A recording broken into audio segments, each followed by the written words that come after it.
Bwana, usiku wa kuamkia leo, usiku kwa huko ambako habari imetoka, lakini ni asubuhi ama usiku mkubwa kwa upande wa huku kwetu, na kusudia kutoka katika nchi ya Poland.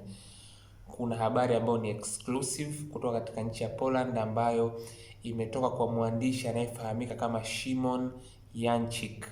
Szymon Jańczyk ambaye alikuwa ametoa taarifa kupitia tovuti ya Weslo, moja kati ya vyanzo vikubwa kabisa kutoka katika nchi ya Poland ambao vinaripoti taarifa mbalimbali za kimichezo, saa 5 usiku ya jana, ambayo ni saa 7 usiku ya huku, kwa sababu sisi na Poland tumepishana masaa mawili.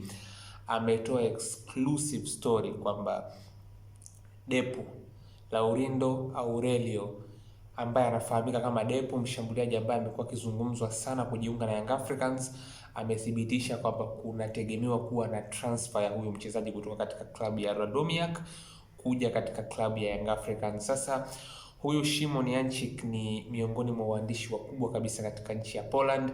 Ni mwandishi ambaye vyanzo vingine vikubwa vya habari kutoka katika nchi ya Poland vinaanza ama vina site taarifa rasmi kutoka kwake, kwa sababu huyu ni mtu ambaye amefanya kazi karibu kabisa na vyanzo ambavyo vinaihusu klabu ya Radomiak ambayo inashiriki katika ligi kuu ya Poland inayofahamika kama Ekstraklasa. Sasa amekuja na exclusive usiku wa kuamkia leo kwamba Young Africans wako kwenye hatua za mwisho za kuweza kufinalize deal ya kumpata Depu kutoka katika klabu ya Radomiak. Sasa inaelezwa pia, hichi ni kitu ambacho pia kinazungumzwa kwa undani zaidi, kwamba makubaliano ya transfer fee inasemekana ni euro 250,000. Euro 250,000 inasemekana ndio kiasi ambacho Young Africans watakitoa kwenda kwa Radomiak kwa ajili ya kumpata Depu, ambayo ni sawasawa na shilingi milioni 726 za Kitanzania. Hiyo ndio transfer fee. Depu aliposajiliwa na Radomiak kutoka katika klabu ya Gil Vicente ya kule Ureno, inasemekana makubaliano ya malipo yalikuwa ni kwamba euro 100,000 itoke upfront, kwa maana iwe ndio transfer fee ambayo inatoka upfront, then euro 100,000 nyingine, kwa sababu makubaliano yalikuwa ni package nzima ya uhamisho wake, iwe ni euro 200,000, lakini itolewe kulingana na mahitaji ambayo yatapatikana. Euro 100,000 ni upfront ya usajili. Euro 100,000 nyingine itatolewa endapo kuna performance fulani ambazo Depu atazifikia kwenye mkataba wa miaka 3 ambao alikuwa ameusaini na Radomiak. Lakini isivyo bahati kwa Depu na pengine kwa nafuu yao Radomiak, hakuweza kufikia hayo matarajio. Inasemekana hapa katikati Depu alikuwa kidogo anaumwa, lakini pia kuna mshambuliaji mwenzake ambaye pia alikuwa anaonekana kuwa amejipata zaidi kwenye ile nafasi. Kwa hiyo kilichoenda kutokea mwisho wa siku ni kwamba Radomiak ameishia kumalizia tu kutoa euro 100,000 ambayo walikuwa wameitanguliza mwanzo. Euro 100,000 nyingine hawana haja ya kuitoa kwa sababu performance ambayo ilikuwa inatarajiwa kutoka kwa Depu haikuweza kupatikana kutokana na changamoto ambazo zilimkuta. Kwa hiyo inaelezwa kwamba Radomiak watapata faida ya euro 150,000. Euro 100,000 wao waliitumia mwezi wa 6, lakini Young Africans watakwenda kutoa 250 euro K. Kwa hiyo wao watapata faida ya euro 150,000. Kwa hiyo hiyo ndio habari kubwa, imeripotiwa moja kwa moja kutoka katika nchi ya Poland.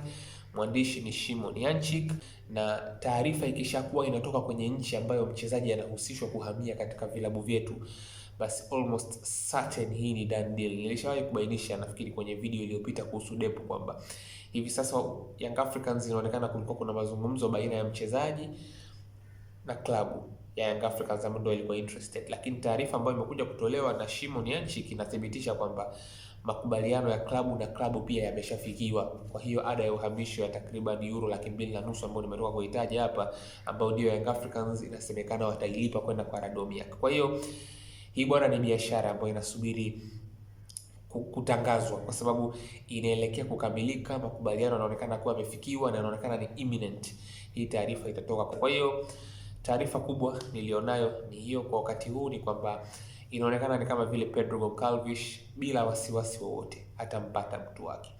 Hili ndio pendekezo namba 1 la mwalimu Pedro Goncalves alipokuwa anawasilisha ripoti kwa mtendaji mkuu wa klabu ya Young Africans Andre Mtine. Kwenye upande wa eneo la ushambuliaji aliweka bayana kwamba the first priority ambayo anaihitaji kwenye nafasi ya center forward ni Laurindo Maria Aurelio almaarufu kama Depu. Huyu ni mshambuliaji ambaye amefanya naye kazi kwa mafanikio makubwa sana katika timu ya taifa ya Angola, na rekodi ya Depu inajieleza akiwa chini ya Pedro Goncalves kwenye national team. mechi 18, goli 15. Ni mrejesho wa hali ya juu sana, hasa katika level ya timu ya taifa, na inakuonyesha ni kwa kiasi gani mahusiano yao ya kiufundi na ya kiprofessional kwenye uwanja wa mazoezi na kwenye mechi za kiushindani ni wa hali ya juu baina yao. Kwa hiyo hakukuwa na shaka yoyote kwamba Young Africans ilibidi wa push kuhakikisha kwamba wanampa mwalimu kile anachokihitaji, na Young Africans wamehakikisha kwamba hili dili linakamilika kama ripoti ya mwalimu ilivyobainisha.